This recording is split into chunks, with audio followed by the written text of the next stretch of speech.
那我们上一堂课呢，就是讲到了，呃，障呢，就是可以分为具烦恼之障，还有说非具烦恼之障。那在讲到说非具烦恼之障的时候呢，那所安立的事例呢，就讲到说像是知识不特且罗呢，真实独立实体空这个分别的这个习气，然后呢，还有讲到说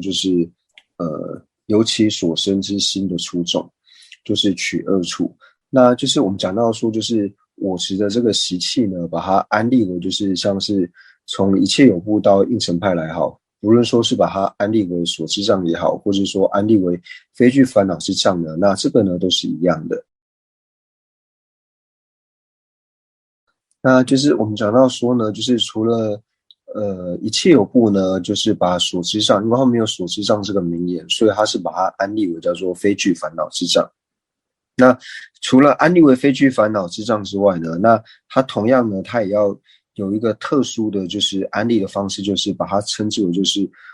无名的因，它也是把它安立为无名之因。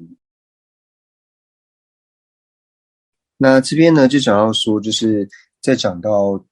一切有部呢，它在安立到就所谓的非具烦恼障之外呢，那它还有一个障碍指的就是呢，就是无名之因。那这个因呢，并不是指说我们真正并不是讲因果这个因，虽然说在藏文里面是同一个字。那这个无名之因呢，它又分为4个。那就比如说呢，在解释的时候会讲到说，比如说舍利弗呢，他对于像是佛陀的戒运，还有像是佛陀的定运呢，因为无法了知的缘故呢，所以这个称之为叫做体性细分的无知，就是对这些佛陀的这种戒运定运不了知呢，所以这个是体性细分的无知。那这是第一个无知。那第二个无知呢，就提到说就是近很远的无知，就是对于这个近呢，如果是非常远的话呢，那所产生的无知。那第3个呢，就指到说呢，时间很长呢所产生的无知。那第4个呢，就讲到说就是数量太多呢所产生的无知。所以总共呢，就是分为这4种无知。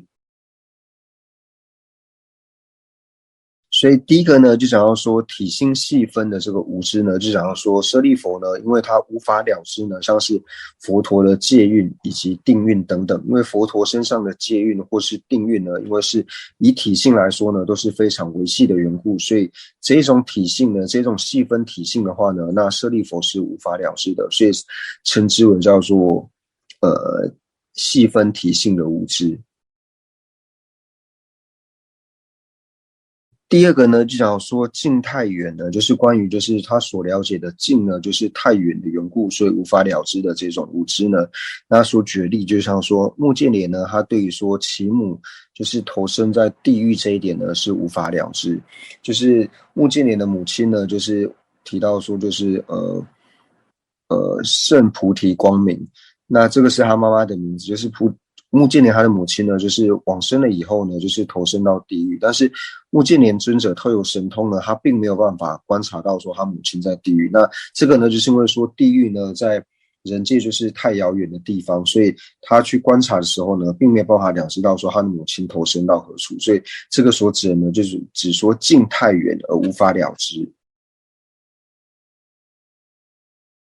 那第3个呢，就只要说时间久远呢而无法了知的这种无知。那所讲的呢，就像是舍利子心绪呢，就是讲说当初佛陀在世的时候呢，那有个老人他想要出家，那他先去找舍利弗尊者。那舍利弗尊者就是观察以后呢，就是看不到这个老人家呢，他身上有具备能够解脱的这个善根，所以呢就不让这个老人出家。那后来这个老人就是很难过，后来就去见佛陀。那佛陀观察以后呢，就发现说他在非常久远劫之前呢，他曾经有种下就是能够出家的善根，但是因为时间太久远的缘故呢，所以舍利弗尊者没有办法观察到。所以讲到说舍利弗尊者呢，他心绪中无法观察到这个老人解脱的这个善根呢，就是因为时间太遥远了，所以无法了解的这种无知。那后来呢，就是见了佛陀之后呢，那佛陀就说这个老人呢，他其实是也具备了就是解脱的善根。那舍利子他就请问佛陀说，那这个老人他是在什么时候呢种下这个解脱的善根的呢？那世尊就回复到说呢，就是在非常长远劫之前呢，那这个老人他曾经就是投身当作一条虫，那这个虫就是投身在就是牛粪中，就是牛粪里面牛粪之中出生的这个虫。那有一次就是下大雨呢，那这条虫呢，它刚好就是被这个下雨的这个水流呢，然后顺着这个水流呢，然后刚好绕塔绕了3圈，就是因为水流的缘故，所以绕这个塔绕了3圈，所以它由此呢而种下了就是解脱的这个善根。那对于这样的善根呢，因为是非常久远劫之前，而且这个善根呢又是非常的微细、非常小的一个善根，所以这样的善根呢，舍利弗尊者他就无法观察到。那唯有呢，就是具备一切遍智的佛陀呢，才能够了知。所以这种情况呢，就讲到说，像是舍利子心绪呢，对于这种长远劫、久远劫之前的这种事情呢，无法了知，所以这种的无明。那接下来呢，就是想要说关于数量，就是无数呢，所以无法了知的这种无知。那这种无知呢，就比如说像是我们对于像是说有情，就是心绪之中的，像是18界，或者说呢它的12处18界，或者说它投身到什么地方，因为有情数量太多的缘故呢，所以这些有情的18界、12处等等，我们是无法完全了知的。所以我们心绪呢，对这一种就是无量数呢，数目太大呢，无法了知的这一种无明。那主要举的例子呢，就像是说我们讲说像是孔雀，那孔雀开屏的时候呢，我们可以看到孔雀的羽毛上面呢，就是有各式各样的颜色，蓝色、黄色、黑色、金色等等，就是各式各样的颜色。那关于这些羽毛呢，它不同的颜色呢，是因为它有不同过去是种了不同的因，所以它羽毛呢会感得不同的这个颜色。那每一种颜色呢都有它不同的因。那这个呢，因为对我们来说呢，就是因为第一个孔雀羽毛数量呢又多，然后颜色又多，所以我们根本就无法了知到说它到底是种了怎样的因呢，才会获得这样颜色的这个羽毛。那这种对我们来说呢，就是数量太多呢，无法了知的这种无知。那所以呢，我们上述所讲述的这4种无知呢，那就是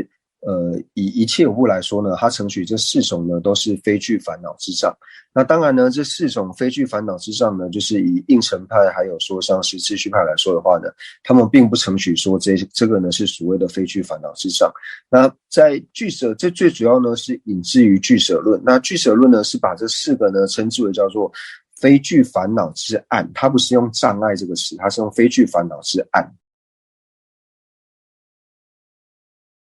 那所以上述呢所讲到的说，就是非具烦恼之黑暗呢，那这个是出自于俱舍论。大家如果想要研读的话呢，那可以去看俱舍论的归敬颂，也就是世亲菩萨呢，他在俱舍论。他在造俱舍论的时候呢，那归敬颂他主要是赞叹佛陀。那赞叹佛陀的时候呢，他归敬颂里面就讲到呢，佛陀呢他是具备了圆满的所有的断功德，也圆满的所有的正功德。那所谓的断功德呢，就是因为他断除了一切的所断。那所断呢，就讲到说就是具烦恼之暗，以及呢非具烦恼之暗。那非具烦恼的黑暗里面呢，就讲述到了我们上述所讲的这4种呢，就是无知的这个因，无知之因。那其实我们在讲到说世亲菩萨呢，他在造俱舍论的时候呢，其实以世亲菩萨他的至宗来说呢，是依着经部中的见解。为什么会这样子讲呢？因为在俱舍论里面呢，大部分他所用的见解都是以经部中的见解，但是呢，就是会讲到一些呢，就是小乘，就是一切有部见解的时候呢，他会讲到说，就是一切有部者如是说，一切有部者如是说。所以就是说，有一些和经部中就是见解不同的一切有部的见解呢，那在俱舍论里面会特别提出来。所以我们会说，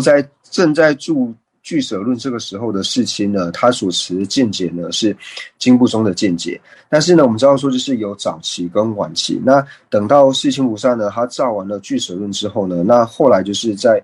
后半生的时候呢，那他主要持的见解呢是以唯识宗的见解为主。所以一般我们是讲说世亲菩萨他所持的见解是唯识宗。那只说持唯识宗见解的这个世亲呢，并不是说在造俱舍论那个时候的世亲，而是指在后半生的时候呢，持着唯识宗见解的世亲。为什么会这样子讲呢？因为一般我们在讲述到说像是唯识宗，唯识宗的开大车鬼呢，我们会说是无所菩萨。那等到无所开了唯识宗之后呢，那讲到说唯识宗的十大车鬼呢，我们就会讲到说呢，像是世亲，或者说呢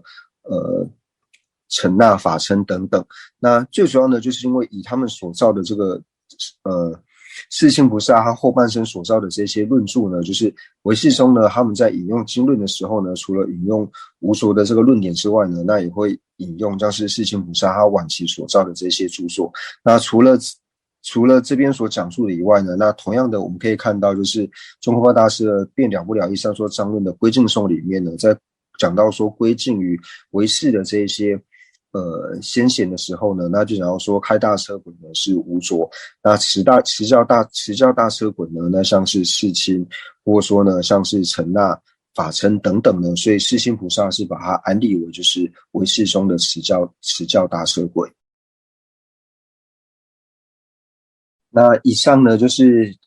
补充呢上一堂课就是讲到说具烦恼之障呢以及非具烦恼之障的补充。那接下来呢我们就看到就是正文，那正文我们就看到第五页就是中间这边讲到说第二个呢就是地道的建立。那在地道的建立呢，直接说明地道的建立当中主张三乘的补特伽罗行道的方式呢有所差别。那这里呢就讲到了是三乘。那我们在讲乘的时候呢，就是乘呢其实可以分为两种，那就是可以分为持还有义，就是持的乘还有义的乘。那持的乘呢，指的就像是小乘的这些经教，或者说大乘的经教，像是声闻乘的经教、缘觉乘的经教以及大乘的经教。那义的乘呢，义的乘指的就是道，就像是声闻道、缘觉道还有大乘道。所以乘呢在分的时候又可以分为持的乘和义的乘。那所以我们在刚讲到乘的时候呢，就讲到说就是能全持之乘以及呢所全义之乘。那这边所讲到的三乘的补特伽罗呢，它所指的乘呢是指到呢所全义之乘，也就是呢三乘的道。所以呢三乘道的补特伽罗呢，它行道的方式，那行道的方式呢就是讲说它透由道呢去解脱的方法呢有没有差别呢，就讲说它透由解脱的方式呢是有差别的。所以那差别的方式呢，对于说三乘的道的差别呢，那就讲到说就是三乘道呢它各有就是5道，所以总共呢是有15道的差别。那就讲到呢，总共有3乘5道，所以呢是15道。那5道呢，所指的就是知量、加行、见道、修道，还有无学道5道。那在5道里面呢，就是前两者呢，就是知量道还有加行道呢，是属于反复道；那后面见道、修道、无学道3道呢，是属于圣道。所以对于5道实地的安乐呢，那就是从一切有部呢到上部中应成派呢，他们的安立呢全部都是一样的。那就是接下来呢我们就继续往下做解释，就是说荣切好像很想补充一些，但是觉得说就是之后我们在地道的时候呢还会讲到，如果现在讲太多的话呢可能会记不起来，所以我们就先往下做解释。那第一个呢就讲到说，因为呢具有声闻种性者。那什么叫做具有声闻种性者呢？具有声闻种性者呢，就是他就是依着声闻道呢，然后勘证声闻解脱的人呢，就是能够获得声闻解脱的这些人呢，称为具有声闻种性者。那具有缘觉种性者呢，就是一样，他就是唯依着只依着呢缘觉的道，然后呢勘证，就是能够证悟缘觉解脱的这些行者呢，称为具有缘觉种性者。那同样呢，具有大乘种性者呢，他就是仅依着大乘的道呢，然后能够获得大乘的就是最究竟的解脱佛位的呢，那这个称之为叫做具有大乘种性者。那除了这边所讲述到的就是具有声闻种性者之外呢，那像是在初转法轮的时候呢，也会讲到说初转法轮呢，它的所化机呢就是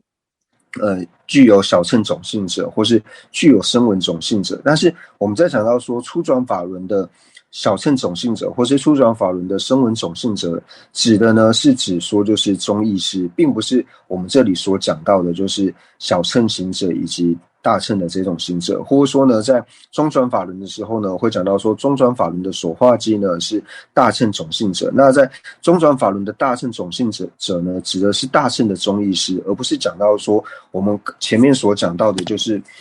所权义的这个乘，并不是的。他这边讲的是能全持的这种乘的解释的方式，所以就是说，虽然同样呢都是用到具有声闻种性者，但是呢，就是在不同的地方呢，还有不同的理解。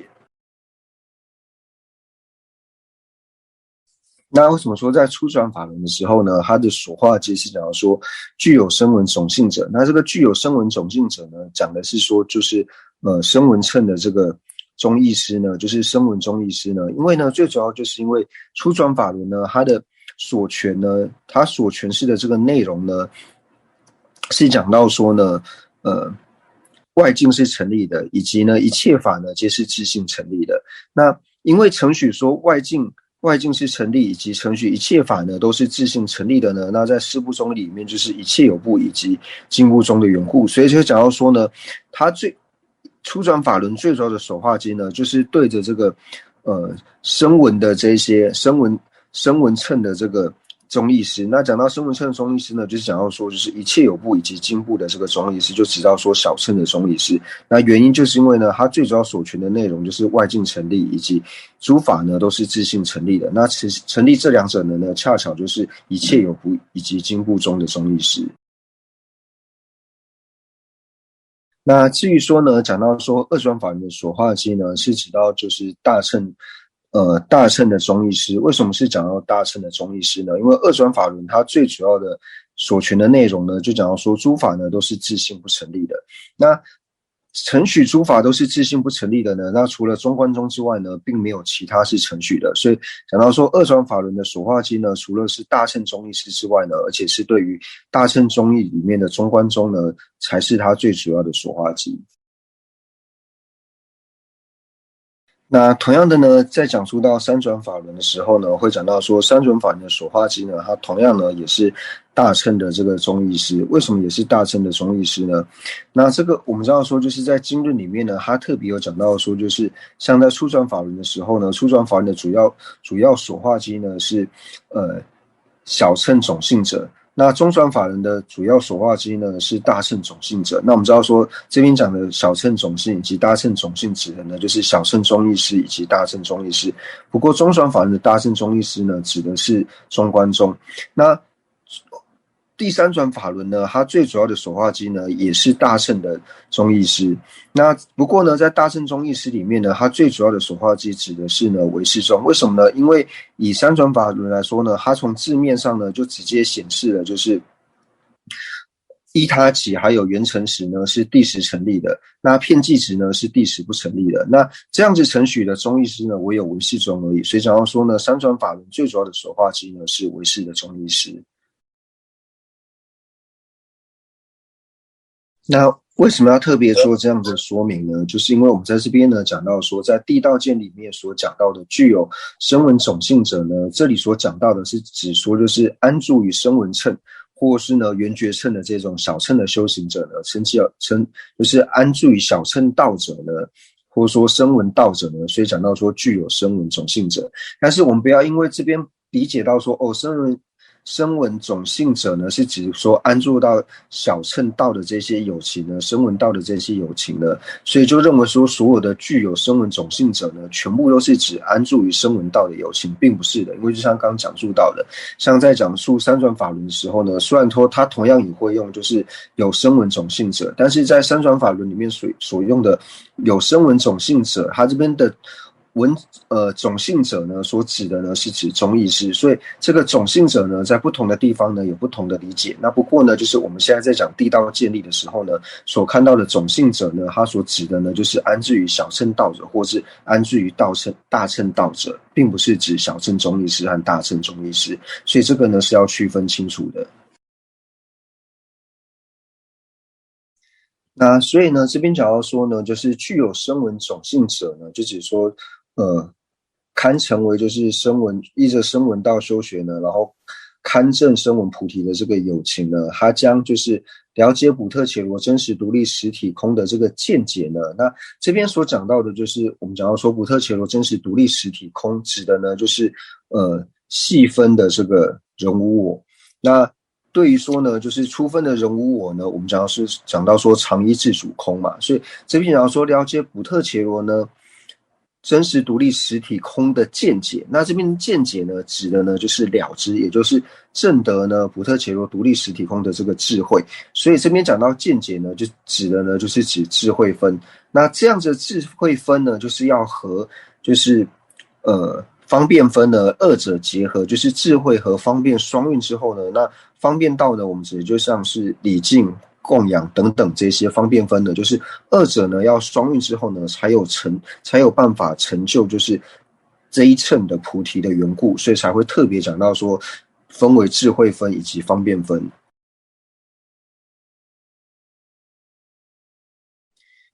人们就想到说呢，就是看到现在下大雨了，就想说其实附近的这些印度居民呢，他们也是非常的辛苦，因为呢，最大的两个痛苦呢，第一个呢就是新冠肺炎，就是因为新冠肺炎呢所带的这种疾病的痛苦。那第二个呢，就是当现在下大雨的时候呢，那雨很大的话呢，他们房间里面的这些东西呢，都有可能会被这个大水给冲走，都会被水冲走。所以这边人们就讲说，其实他们这边的这些印度人呢，都蛮辛苦的。而且除了这些之外呢，那像是附近他们有种田，那如果像是下大雨的话呢，那这些农田基本都是泡水，那作物大概就没有办法长出来。那如果说雨再下大一点的话呢，有一些人他可能就是连住的地方呢都找不到。所以以世间界来说的话呢，真的痛苦呢还是蛮多的。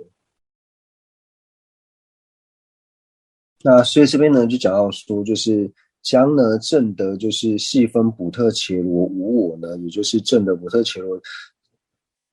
罗实体空的这个智慧呢，然后与下品的福德之两呢，就是二者呢就是双运，然后呢并于三世等期间当中休息之后，然后呢能证得下品菩提。那这边就讲到说呢，就是透由呢进入小乘声闻道之后呢，那依着就是声闻道的智慧分以及方便分，就是福德分，二者呢就是双运。然后呢，在三世的时间，就像是今生开始修学，那今生、来世以及呢再一生，就是靠着三世的时间休息之后呢，就能够由此而证得，然后依靠着声闻的金刚玉三摩地，然后能证得就是小乘声闻乘的菩提。那声闻乘的菩提在三乘里面呢是属于就是最下分的缘故呢，所以称为叫做下品菩提。那这边呢就讲到说，就是了解补特伽罗呢真实独立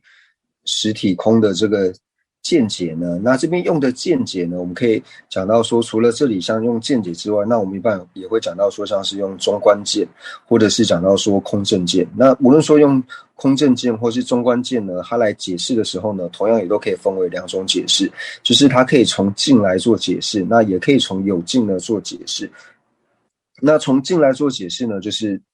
指空性的意思，就空正见或是中观见呢，从境的角度来做解释的话呢，那就是指空性。但是呢，像我们一般会讲到说，像是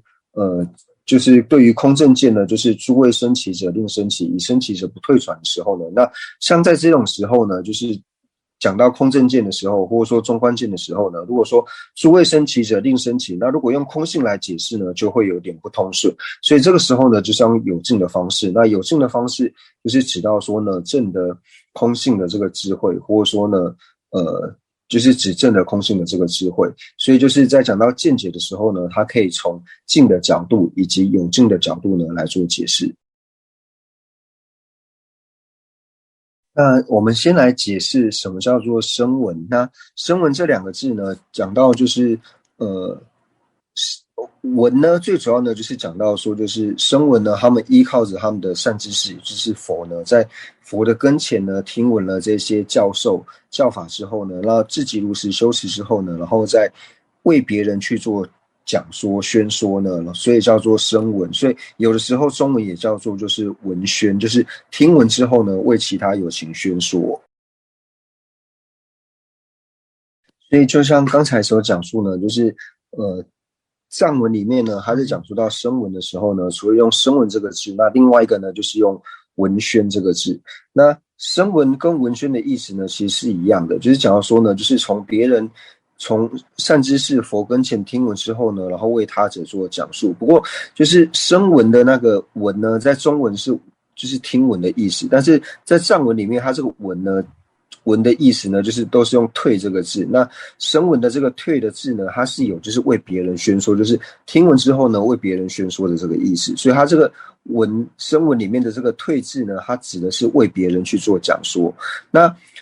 第二个呢，文宣呢，文宣它的藏文是推桌，就是第一个字它也是声闻的那个推，但是呢，它这边的文的意思跟上面那个声闻的文又不一样，因为它这边的文的意思就是前面的我们讲到说从善知识听闻，所以这边讲说这边讲的文字指的说自己听闻，那宣呢就是同样的听闻之后呢，然后为他人去做讲说。那无论说是用声闻也好，或是用文宣也好呢，那这两个词呢，在印度祖师的这些论点里面呢，都是在出现。那接下来呢，就讲到说独觉种性。那我们先讲到什么叫做独觉。那独觉呢，从字面去解释的话呢，就是藏文呢叫做攘劫。那劫的意思呢，就是它有降服的意思，就是降服烦恼，所以这边直接翻成觉，就是降服烦恼。那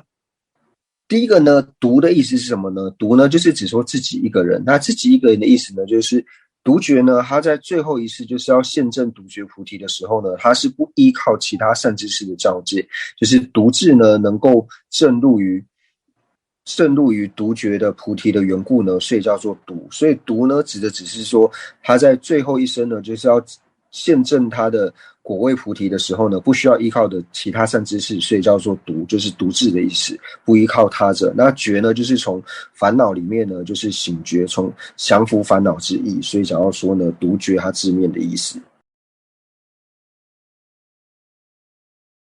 那接下来呢，讲到说具有独觉种性者，那同样呢，具有独觉种性者呢，就讲到说他依着声闻的道去修持呢，然后堪证就是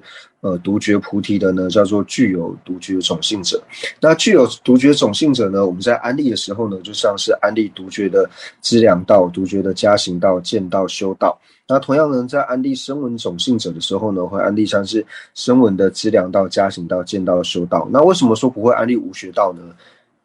因为以声闻无学道的时候呢，他这个行者他本身已经现证了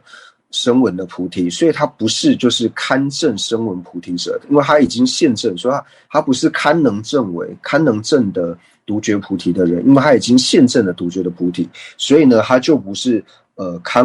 他就不是呢具有声闻种性者。那同样的呢，具有独觉种性者呢，就讲说独觉的资粮道、加行道、见道到修道的行者。那同样呢，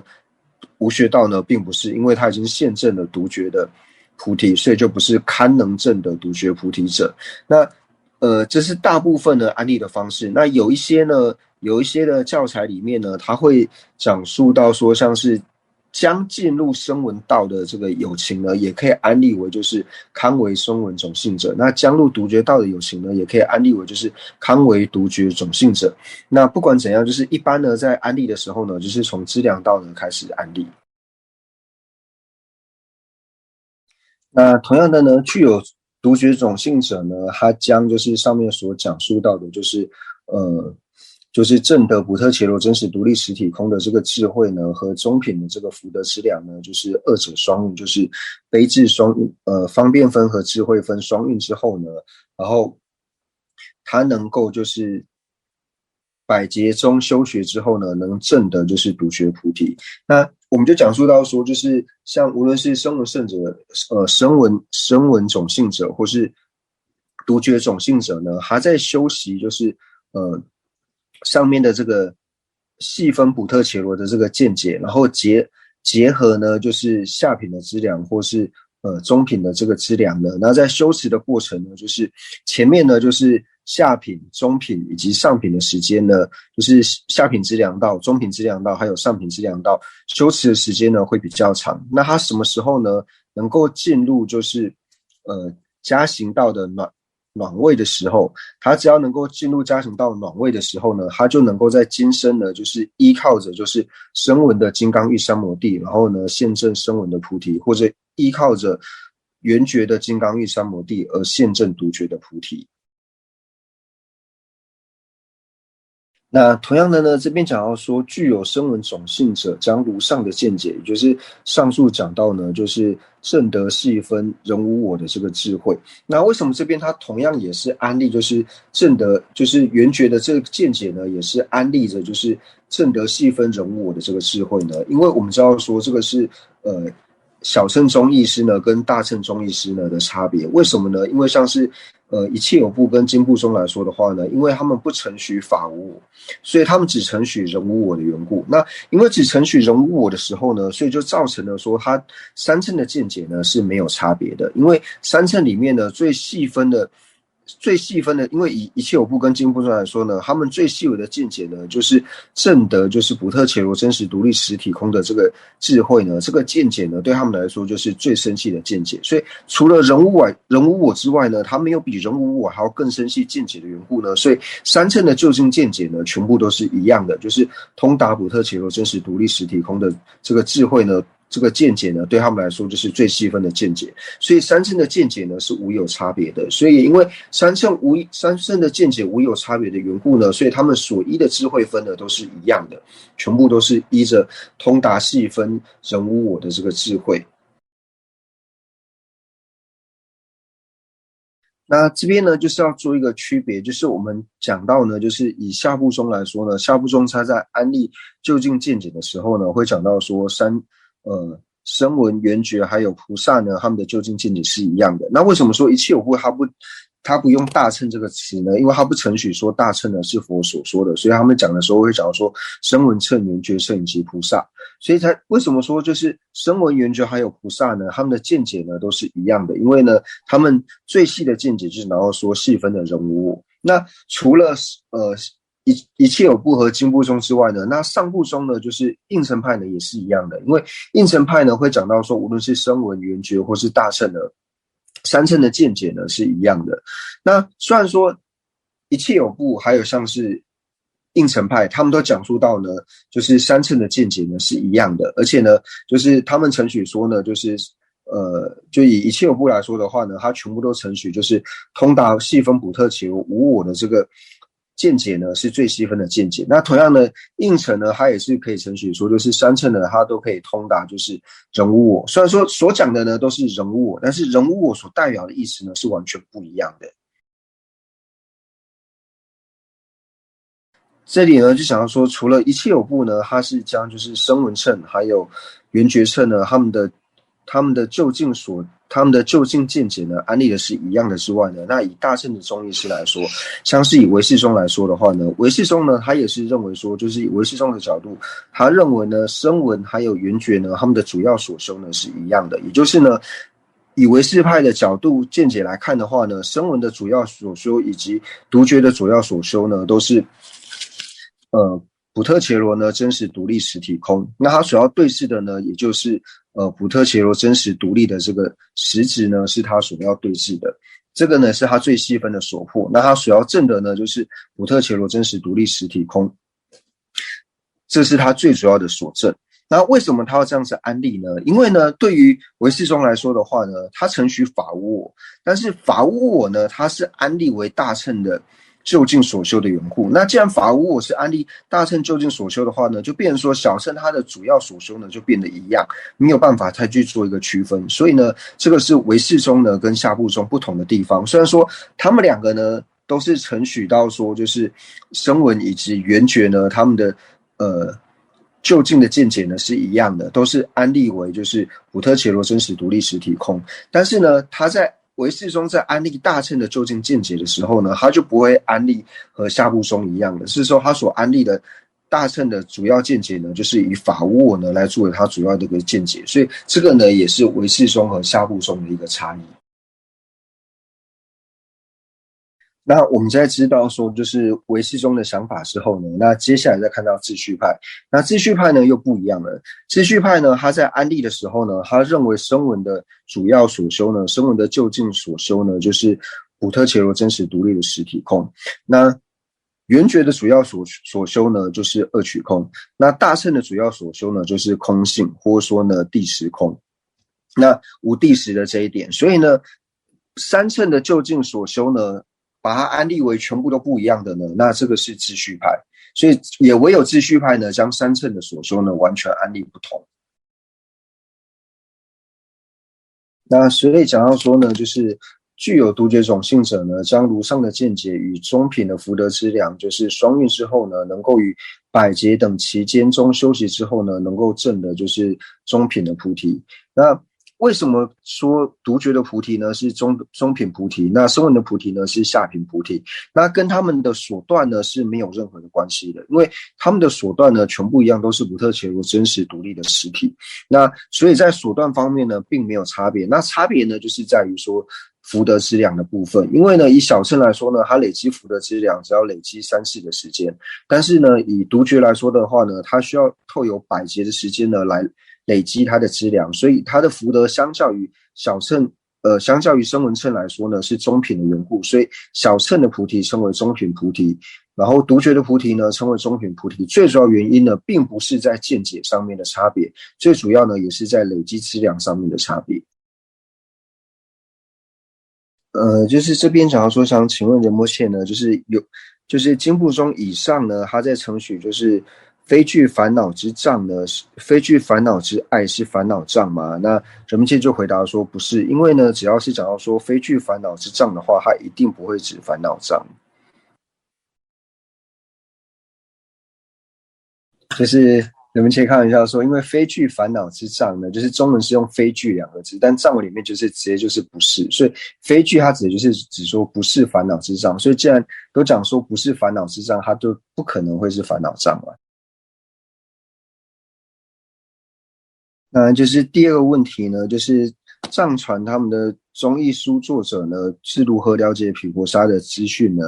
毗婆沙中的中译，那荣切回答说没有错，就是最主要就是从俱舍论去了解的。那对于说我们想要了解毗婆沙中中译的话呢，是从大毗婆沙论下手，或是从俱舍论下手。那人们接着说，如果能够从大毗婆沙论下手的话呢，那当然是非常的殊胜。但是呢，因为大毗婆沙论它本身呢就是非常的艰深，然后非常的难懂，所以如果以我们就是一般的状况来说的话呢，从俱舍论下手呢会比较容易。而且就像刚刚讲到的，俱舍论里面它把就是一切有部呢，它主要的一些见解呢，它都有完全的就是附带的就是引示出来说，哦，在这边呢一切有部它是如何说的，在这边一切有部是如何说的，所以从俱舍论下手应该会比较容易。但如果说能够从大毗婆沙论直接了事的话呢，那也是可以的。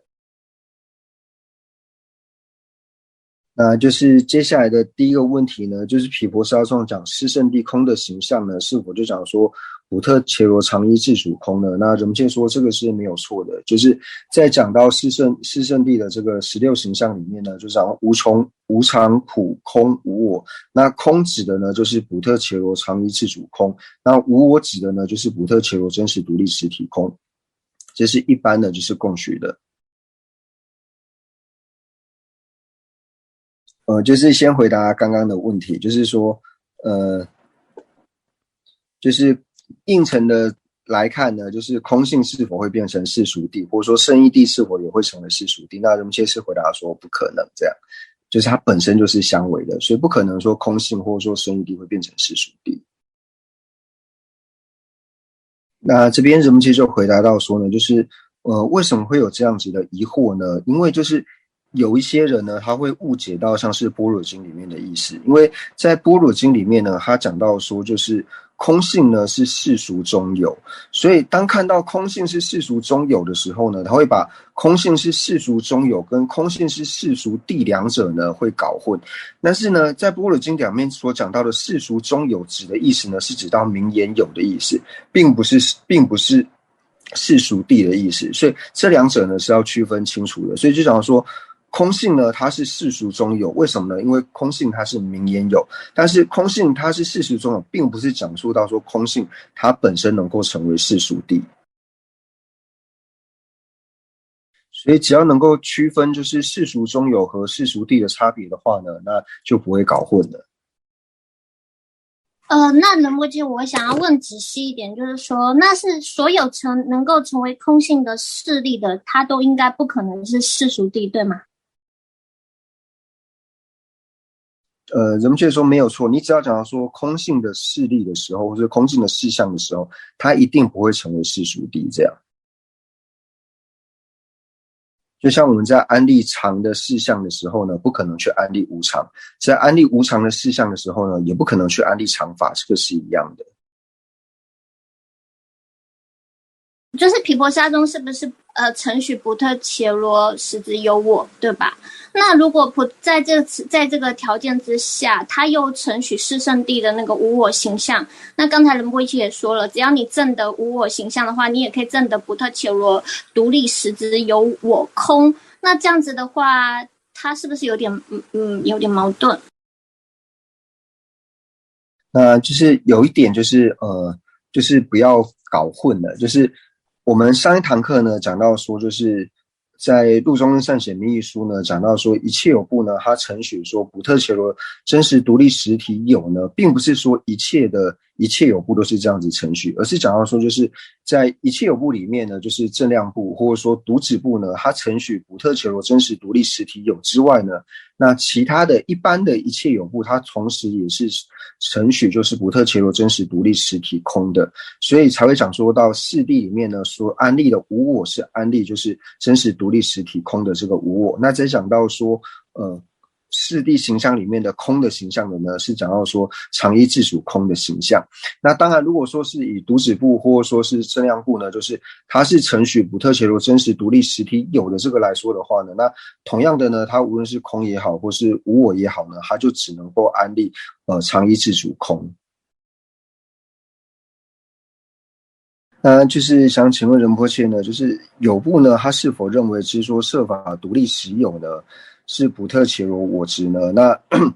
仁波切讲到呢，这个是补特伽罗我执，不过要区分的一点呢，就是我们在执说设法，就是无论说设也好，或者说受也好呢，就是除了补特伽罗以外，就是除了补特伽罗之外呢，像是设法独立实体有的这个执着呢，跟执着补特伽罗本身呢是真实独立实体的这个执着呢，这两者是不一样的。虽然说这个呢都是属于补特伽罗我执，都是人我执，但是呢，他所执着的方式是不一样的。以执着补特伽罗呢，就是执着补特伽罗是真实独立实体的这个执着呢，他所支持的呢是支持补特伽罗呢，它不关带运体的这个呢，称之为叫做补特伽罗的真实独立实体的执着。那对于补特伽罗以外的，像是设法也好，或者说我们讲的受或是想等等，就是补特伽罗以外的这些呢，在支持它是真实独立的实体的执着呢，是支持呢，就是它是不依靠运体的补特伽罗呢，而能够受用的呢，这个叫做执持设法的独立实有。所以执持的方式是不一样。那补特伽罗为什么不会说是补特伽罗不关带运体的受用？因为补特伽罗本身不会成为补特伽罗的受用嘛，所以这两者在执持方面是有差别。虽然说两者都是人我执，但是呢，它所执持的方式是不一样的。人们现在在举例，就是说为什么它可以叫做人我执呢？因为我们在讲到说瓶子呢是人无我，和补特伽罗呢是人无我。虽然说瓶子的是用人无我，然后呢补特伽罗也是人无我，但是它无我的这个方式呢是不一样的。那我们先讲述到就是补特伽罗的人无我呢，补特伽罗的人无我就是说我们支持补特伽，就是以补特伽罗呢以它为就是施舍处，就是支持补特伽罗呢，然后其实补特伽罗它不是呢，就是不关带运体而有的这个呢，是补特伽罗的人无我嘛。那在讲凭着人无我的时候呢，讲的叫说就是它补特伽罗它本身呢不是不关带就是运体而有的这个补特伽罗呢，然后是它的这个所受用的这个是瓶子的人无我，因为我们就讲到说，就是瓶子它是为补特伽罗所受用的嘛，所以说都是用人无我这个词，但是它人无我所表示的意思呢是不一样的，无我所表示的意思是不一样的。那这两者的差别在哪里呢？就讲说补特伽罗呢，它是人无我的时候，就讲说补特伽罗它不是不关带运体而有的嘛，就讲说补特伽罗它本身是关带运体而有的这一点，所以去成立到说补特伽罗呢是人无我。但是呢，瓶子去成立人无我的时候呢，你不能说瓶子它本身是不关带，就是补特伽罗不关带运体而有，因为瓶子它并不是补特伽罗，它既然不是补特伽罗的话呢，它就不是不关带运体而有的这个补特伽罗。所以在讲的时候呢，他会讲到说，凭着人无我呢，它不是不关带运体而有的这个补特伽罗的能受用的时候呢，那这个呢称之为是瓶子的人无我。所以两者的差别在这边。那就是想请问仁波切，所谓的金刚乘呢，它是四部宗义的哪一派？那是三乘中的哪一乘？那以及说哪一种的种姓者呢，可以作为金刚乘？那仁波切呢就回答到说呢，就是所谓的金刚乘呢，它指的就是密续。那密续里面呢，就是我们在讲到说。大乘呢可以分为显教以及密续，所以密续是属于三乘里面的大乘，因为大乘里面就是分显教以及密续这两者，所以金刚乘呢是属于大乘。那在四部宗义里面呢，就是可以归为就是应成派，因为大部分密续里面的见解主要是以应成派为主，那当然呢有一部分它是以唯识宗为主，但是最主要呢还是以应成派的见解呢为主。